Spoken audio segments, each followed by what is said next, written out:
अस्सलाम वालेकुम ग्रेड 4। कैसे हैं आप सब?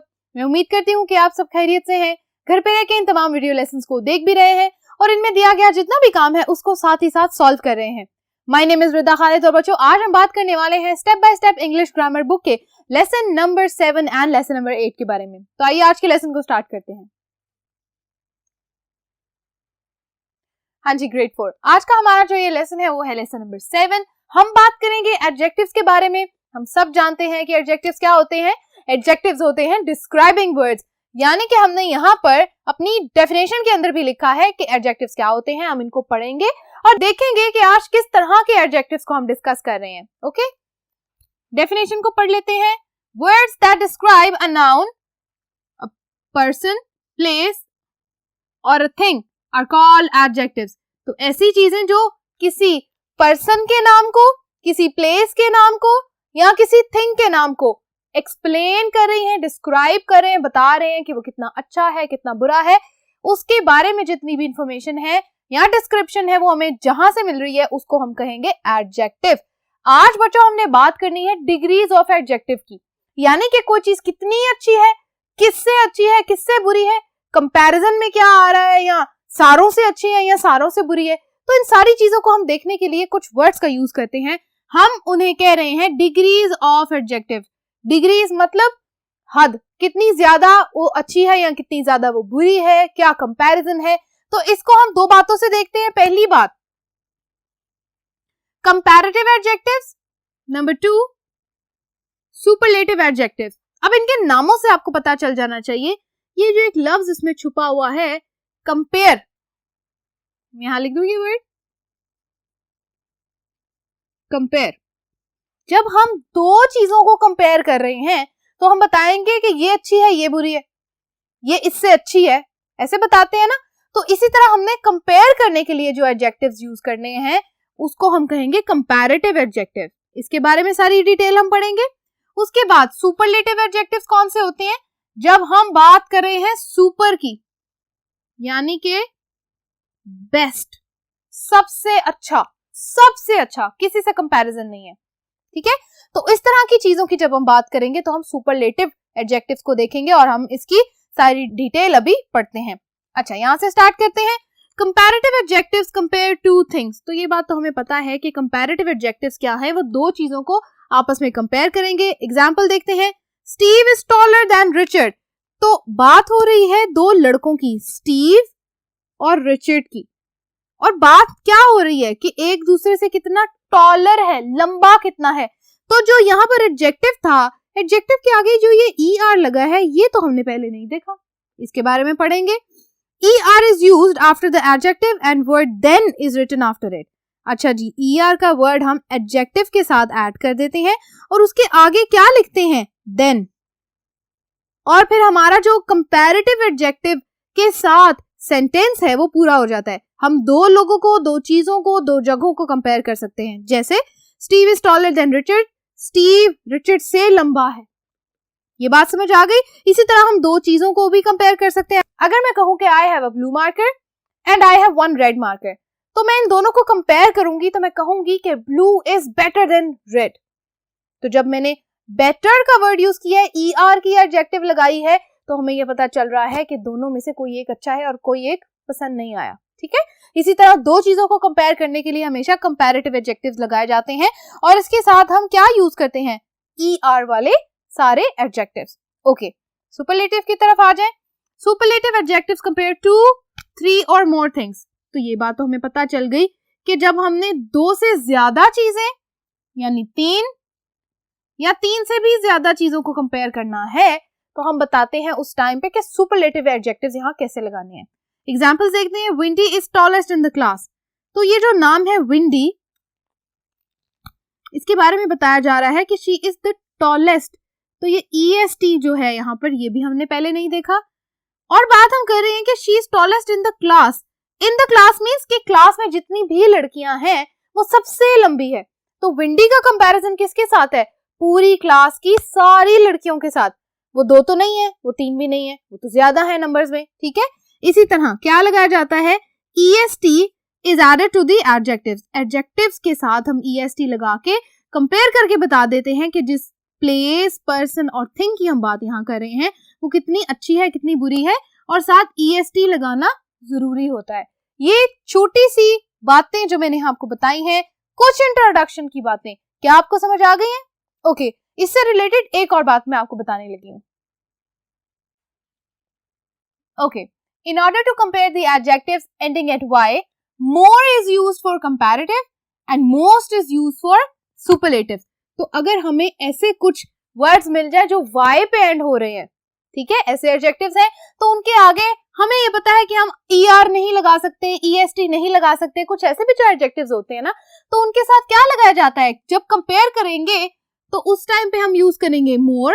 अगर हम most लगा रहे हैं तो हम ये बात कर रहे हैं सुपरलेटिव डिग्रीज की, यानी EST की जगह मोस्ट लग जाता है, यानी वर्ड के आगे नहीं, वर्ड से पहले, ठीक है, ये याद रखनी है बात कि वर्ड से पहले मोस्ट या मोर लगाया जाता है। ये बातें आपको समझ आएंगी जब हम प्रैक्टिस एक्सरसाइजेस स्टार्ट करेंगे। तो बच्चों आओ प्रैक्टिस एक्सरसाइजेस को करते हैं। आप ये काम अपनी बुक पे मेरे साथ करते जाएं। प्रैक्टिस से change the underlined words into there comparative forms. यहाँ पर जो अंडरलाइंड एडजेक्टिव्स हैं आपने इनको कंपैरेटिव फॉर्म में करना है। हम देखेंगे कि कहां पर हम मोर लगा सकते हैं, कहां पर हम ER लगा सकते हैं। Okay, number 1, this doll is pretty then the one I bought yesterday. ये डॉल उस डॉल से प्रिटी यानी प्यारी है जो मैंने कल खरीदी थी। अब दो डॉल्स को कंपेयर कर रहे हैं ना, कंपैरिजन हो रहा है, तो हम यहां लिखेंगे प्रिटियर, ठीक है, प्रीटी को चेंज कर देंगे प्रीटियर में। Number 2, my dog is clever then most dogs in the country. मेरे डॉग का कंपैरिजन किया जा रहा है जितने भी डॉग्स हैं बाकी सारी कंट्री के अंदर, तो हम यहाँ क्या लिखेंगे? माई डॉग इज क्लेवरर, ठीक है, हम यहाँ लिखेंगे CLEVERER, ठीक है, cleverer. Number 3, Harry is intelligent than Roger and Ben. Harry is more intelligent। अब कुछ ऐसे वर्ड हैं जिसके आगे आप ER नहीं लगा सकते, जरूरी नहीं है कि वो वर्ड्स Y पे एंड हो रहे हो, बहुत सारे ऐसे वर्ड्स हैं। अब ये आपको साथ साथ पता चलता जाएगा। Number 4, It is windy than yesterday। आज कल से ज्यादा हवा चल रही है, windy। It is more windy than yesterday। अब जो आंसर है मैं यहाँ लिख देती हूँ। फर्स्ट सेंटेंस में आपने ऐड करना है प्रीटियर, सेकंड में आप ऐड करेंगे क्लेवरर, थर्ड में आप लिखेंगे मोर इंटेलिजेंट, और नंबर 4 में आप लिखेंगे मोर विंडी। समझ आ गई? Okay, practice B, change the underlined words into their superlative form. अब हमने सुपरलेटिव की बात करनी है, मतलब हमने या तो EST ऐड करना है या हमने मोस्ट ऐड करना है। आइए देखते हैं। Number 1, this street is smelly of all streets. यहाँ पर जो अंडरलाइंड एडजेक्टिव है वो है smelly. This street is smelly of all streets, हम कहते हैं this street is smelliest of all streets. Okay, all right. Number 2, Rob is the dirty boy in the class. Dirty underlined adjective है, हम लिखेंगे dirtiest.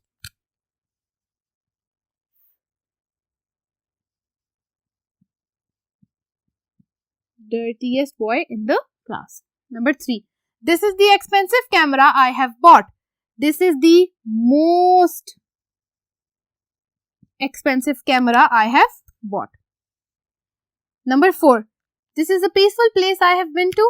This is the most peaceful place I have been to. Okay, हमने दो sentences में जो words लिखे थे adjectives, उनके आगे हमने EST ऐड कर दिया और दो के साथ हमने most का वर्ड ऐड कर दिया। तो अब आपको बच्चों पता चल गया होगा यहाँ तक कि एडजेक्टिव्स को किस तरह बनाया जाता है, कंपेयर किस तरह करना है और सुपरलेटिव्स किस तरह बताने हैं। ओके ओके, अब हम करने जा रहे हैं प्रैक्टिस सी। आइए प्रैक्टिस सी को देखते हैं। Fill in the blanks with the correct choice given in the brackets. अब हमारे पास यहाँ पर ब्रैकेट में सारी की सारी एडजेक्टिव्स लिखी हुई हैं। Adjective, comparative adjective, superlative adjective, तीनों के तीनों। हम क्या करेंगे, सेंटेंस को पढ़ेंगे, देखेंगे कि अगर दो लोगों का कंपैरिजन हो रहा है तो हम ये वाली लगा देंगे। अगर हम देखेंगे कि यहाँ पर सुपरलेटिव लगेगा विच मीन्स कि सारे लोगों के साथ कंपैरिजन किया जा रहा है तो हम सुपरलेटिव लगा देते हैं। Number 1, mister Ronald is one of the dash people in the world. World में कितने सारे लोग हैं? बहुत ज्यादा। तो एक बंदे का, मिस्टर रोनाल्ड का, पूरी दुनिया के साथ कंपैरिजन है, तो हम यहां लगाएंगे रिचेस्ट, EST यानी superlative. Number 2, Wilson is the dash of all the boys in the class. क्या बात हो रही है यहाँ पे जी? देखें, ऑल द बॉयज, बहुत सारी लड़कियां ना क्लास में, तो Wilson is the tallest of all the boys in the class. Number 3, my lane is very dash. मेरी गली बहुत क्या है? Dirty, dirtier, dirtiest. अब यहाँ पर कौन सा एडजेक्टिव लगेगा? क्या कंपैरिजन हो रहा है किसी के साथ? नो। क्या आपको लगता है पूरी दुनिया के साथ कंपैरिजन हो रहा है? नो। तो हम यहाँ लिखेंगे my lane is very dirty, simple adjective.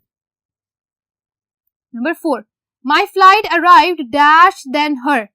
अच्छा जी, दो लोगों की फ्लाइट्स का कंपैरिजन हो रहा है, my flight and her flight. दो लोग हैं, दो लोगों की फ्लाइट्स की बात हो रही है। लेटर, लेटर देन हर। ओके, यहां तक बच्चों हमारी एडजेक्टिव्स की इस एक्सरसाइज का इख्तिताम होता है। हमने मिलके आज 3 एक्सरसाइजेस सॉल्व किए हैं। हमने देखा है कि एडजेक्टिव्स कहाँ लगाने हैं, कंपैरेटिव एडजेक्टिव्स कहाँ लगाने हैं और सुपरलेटिव एडजेक्टिव्स कहाँ लगाने हैं। आई होप आपको यहां तक की बात समझ आई होगी बच्चों। अब हम अगला लेसन करने जा रहे हैं, वो है लेसन नंबर 8। ये भी एक छोटी सी रिविजन है, बहुत ही आसान। हम बात यहाँ पर करेंगे वर्ब्स की। सबको पता है कि वर्ब्स क्या होती हैं? एक्शंस। कौन से एक्शंस की बात होने लगी है? यहां पर आए। The tense of a verb shows the time of an action. हमें टाइम पता चलता है टेंस के साथ वर्ब का, यानी एक्शन का टाइम कहां से पता चलता है? टेंस से। तो अगर मैं कहूं कि ऐसे एक्शंस जो पास्ट में किए गए थे, हमने आज उनको स्टडी करना है, पास्ट वर्ब टेंसेस। ठीक है, हमें पता है कि हम वॉज के साथ वर्ब लगाते हैं प्लस ING लगाते हैं, वॉज और वर दोनों के साथ। ठीक है, एक तो ये बात हो गई। उसके अलावा हम क्या करते हैं? वर्ब के आगे कोई ना कोई सफिक्स लगाते हैं। कौन सी सफिक्स होती है? पास्ट, हाँ जी, पास्ट पार्टिसिपल की, जो हमने पहले पढ़ा है। पास्ट पार्टिसिपल लगा के हम क्या करते हैं? वर्ब को चेंज कर देते हैं पास्ट में। तो यही दोनों काम हमने क्या करने हैं आज की सारी एक्सरसाइजेस में। ये काम तो बहुत आसान है और हम बहुत दफा कर चुके हैं। स्टार्ट करते हैं। Practice A, change the sentences given below to past tense. यहाँ पर आपने इन सेंटेंसेस को पढ़ना है, इसके अंदर से वर्ब देखनी है। वर्ब को किस में चेंज करना है? पास्ट टेंस में। दो तरीके हैं। अगर तो हमें ये लग रहा है कि एक्शन अभी ऑन गोइंग था, यानी जब बात हो रही है तो एक्शन कॉन्टिन्यूअस का है, तो तब हम वॉज या वर्ड लगाएंगे और साथ ING लगा देंगे वर्ब के साथ। और दूसरी सूरत में हम क्या करेंगे? वर्ब के साथ पास्ट की पार्टिसिपल लगा देंगे। सेंटेंस नंबर 1 स्टार्ट करते हैं। Sandy reads the newspaper. Reads क्या है जी? वर्ब। तो हम यहां लिखेंगे रेड। रीड की थर्ड फॉर्म यानी पास्ट फॉर्म है रेड, तो आप रीड्स की जगह रेड लिख देंगे। Number 2, Henry sells candles. Sells, sold. Henry sold candles. Number 3, the teacher is scolding us. Is scolding verb और helping verb दोनों चीजों को हम देखेंगे। The teacher was scolding us. Okay? Number 4, the children know their position on the stage. No verb, हम लिख देंगे no की past verb new. Number 5, grandfather tells us interesting stories. Tells, told us. Number 6, I am eating chocolate. Am eating. I was eating chocolates. Eat के साथ ING already लगा हुआ है, हम इसको एज इट इज लगा रहने देंगे। अगर आप चाहते हैं तो मैं यहाँ लिख देती हूँ was eating, पूरी की पूरी वर्ब। ठीक है। Number 7, we are playing hockey. हम हॉकी खेल रहे थे। we were playing. ओके जी। Number 7, he is crying. he was crime. Okay जी, यहाँ तक समझ आ गई? ये तो बहुत आसान एक्सरसाइज है, हम सबको पहले ही आती है। मुझे उम्मीद है कि बच्चों ने मेरे साथ साथ इसको सॉल्व कर लिया होगा। ओके जी, practice B, insert past tense in the blank. अब यहाँ पर भी वही काम करना है। अगर एक्शन ऑन गोइंग है तो क्या लिखेंगे? वॉज और वर के साथ वर्ब और आईएनजी, और अगर एक्शन हो चुका है, हैड का वर्ड यूज हुआ है, हैड की वर्ब यूज हुई है, तो हम ईडी लगा देते हैं। Number 1, she dash a book when he came to read. ये हमारी वर्ब है, हमें वर्ब ब्रैकेट में दी गई है, हमने इसको पास्ट टेंस में चेंज करना है। She dash reading a book when he came, तो ये वाली बात हमें ये बता रही है कि एक्शन क्या था? ऑन गोइंग था। तो हम यहाँ लिखते हैं she was reading a book. Number 2, the baby dash in the pram when the mother केम। फिर व्हेन की बात हो रही है, दो एक्शंस एक साथ हो रहे थे, एक एक्शन का पार्टिसिपल क्या लिखेंगे? ING. The baby was sleeping when the mother came. Okay जी। Number 3, the farmer dash to sleep under the tree until some monkeys disturbed him. The farmer was sleeping under the tree until some monkeys disturbed him. Number 4, we dashed to climb the mountain when it started to rain. We were climbing the mountain when it started to rain. Number 5, she had an accident while she dashed to travel. While का word जहां use होता है, मैंने आपको बताया वहां क्या लिखेंगे हम? While she was traveling, यानी सफर के दौरान। Number 6, they came when she dashed to cry. They came when, जब when की बात हो रही है, while का word यूज हो रहा है, ये बातें हमें ये बता रही है ना कि एक्शन ऑन गोइंग था। They came when she was crying. Number 7, Mary dashed a cake when the guests came. Mary was baking a cake when the guests came. Number 8, John dashed to go to the market when we told him. John was going to the market when we told him.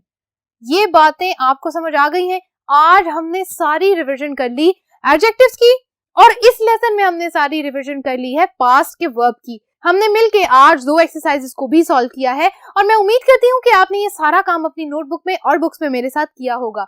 Thank you so much for watching today's lesson बच्चों। अब मिलेंगे अगले video lesson में, जो कि होगा मजीद कुछ grammar के टॉपिक्स पर। तब तक के लिए अपना ख्याल रखिए, अपना काम करते रहिए। Thank you so much for watching today's lesson. Allah Hafiz.